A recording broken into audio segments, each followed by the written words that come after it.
Today, I rise on a matter of personal and collective privilege. Last March 11, 2025, former President Rodrigo Duterte was allegedly kidnapped by International Criminal Police Organization, Interpol, with indispensable cooperation from our authorities. He was then handed over to the International Criminal Court. Counting from today, it has been more than 6 months since that fateful day. Halos 7 buwan na po mula noong araw na sa pilitang kinuha sa atin o kusang sinuko ng kasalukuyang administrasyon ang presidenteng mahal ng napakaraming Pilipino.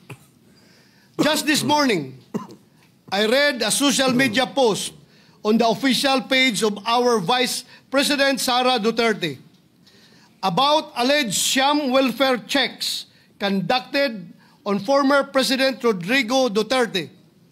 Let me quote her statement.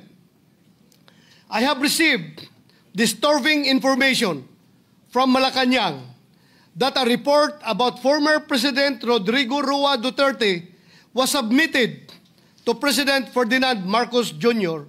by the Philippine Embassy in The Hague. The officials entered the detention unit under the false pretense of conducting a welfare check and interviewed former President Rodrigo Roa Duterte. Welfare, Mr. President, checked by the very same ones who caused the former Philippine President, quiet, possibly the most well-loved Philippine President, to suffer in foreign jurisdiction.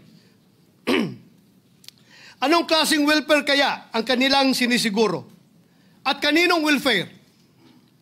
Bold of them to assume that they are in any position to look into his well-being, when in the very first place, securing his well-being should have meant utmost respect for his person, as well as refusal to surrender him to a foreign court. Not because he was the 16th President of the Republic, but perhaps more importantly, because he is a Filipino. How could those who, months ago, could hardly follow proper legal procedure be now expected to conduct a lawful welfare check? At sa tingin niyo ba, Mr. President, komportable si former President Duterte na kasama ang mga opisyal na ito? Sila na bahagi ng administrasyon na dumakip sa kanya. Hindi ba in layman's terms, kung na-high blood ka sa isang tao, mas gusto mo na lang siyang iwasan? At kung makita mo siyang muli at magtatanong pa siya sa iyo ng kung ano-ano mga tanong tungkol sa iyong welfare, ay tiyak na maha-high blood ka lang ulit. Isn't it safe to assume that their presence merely reminded President Duterte of the grievous injustice he was made to face on that fateful day in March this year? Gugustuhin ba ng isang tao na tumanggap ng dalaw mula sa mga nilalang na maaaring maging sanhi ng pagkulo ng kanyang dugo? Welfare check ba ito o operasyon para mapaikli ang buhay ng dating Pangulo? Kaninong welfare ba ang gusto nila niyong mapabuti? Baka ang mainam ay bulahin niyo na lang ang inyong mga sarili. Huwag niyo nang sayangin ang buwis ng taong bayan sa inyong kasinungalingan. Huwag niyo nang idamay ang dating Pangulo sa pagpapalapad niyo ng papel. Sabi nga ng mga inspirational post sa social media, you cannot heal the same environment that hurt you. You cannot heal the company of those who merely stood and watched while you were harmed. Ang tingin ba ng administrasyon na ito ay hindi kayang alagaan ng kanyang pamilya si former President Duterte? More to the point, what was the interview for? Paano kaya nila pakikinabangan at gagamitin ang findings nila tungkol sa welfare niya? Para saan? Sa pilitan nyo na ngang ipinadampot sa mga dayuhan, pupuntahan nyo pa sa kulungan nang wala man lang abiso sa pamilya. Isn't that adding insult to injury? Can't you, just for a while, cut the old man some slack? Mamahinga naman kayo mula sa pagdaragdag ng sama ng loob kay Tatay Digong.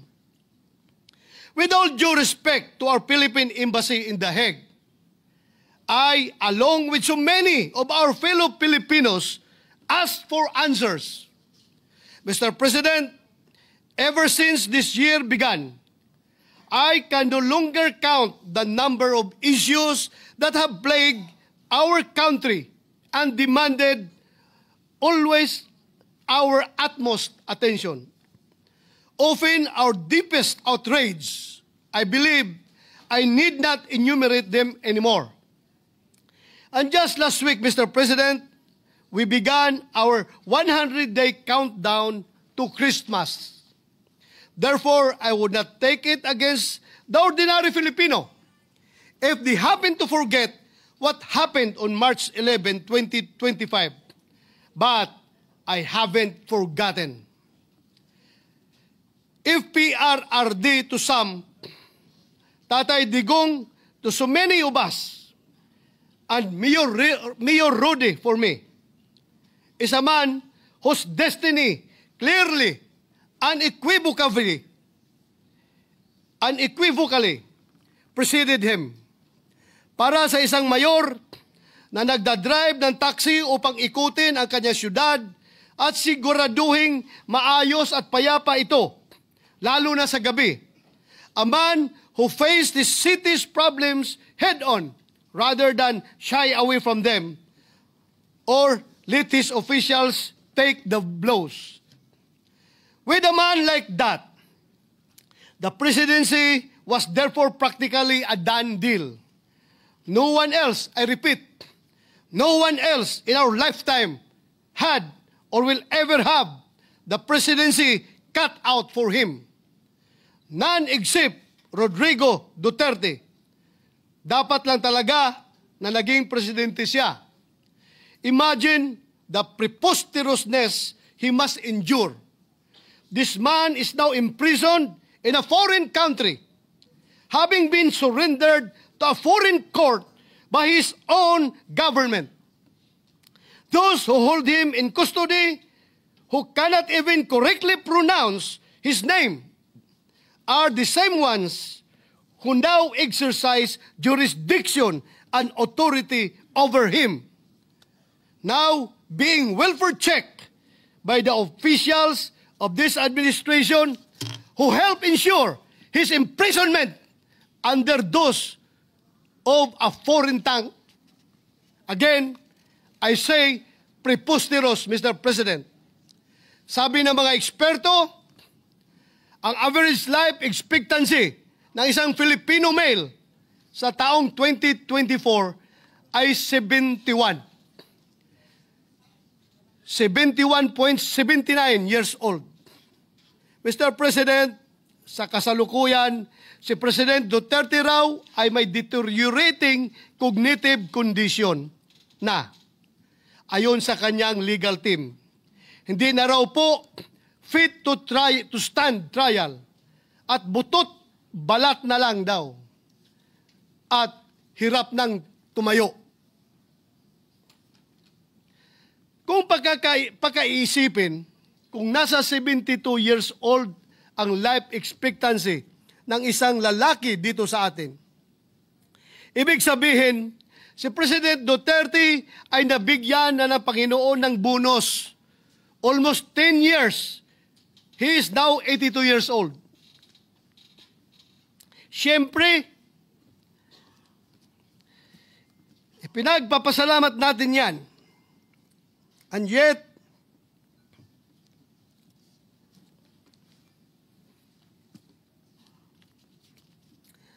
if we accept the fact that he may not have long,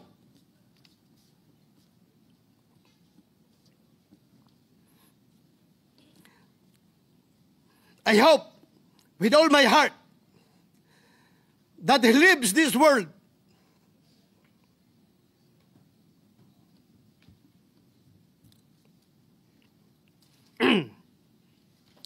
not in the presence of officials who visit him on the pretext of a pseudo welfare check, but instead in the company of the people he loves.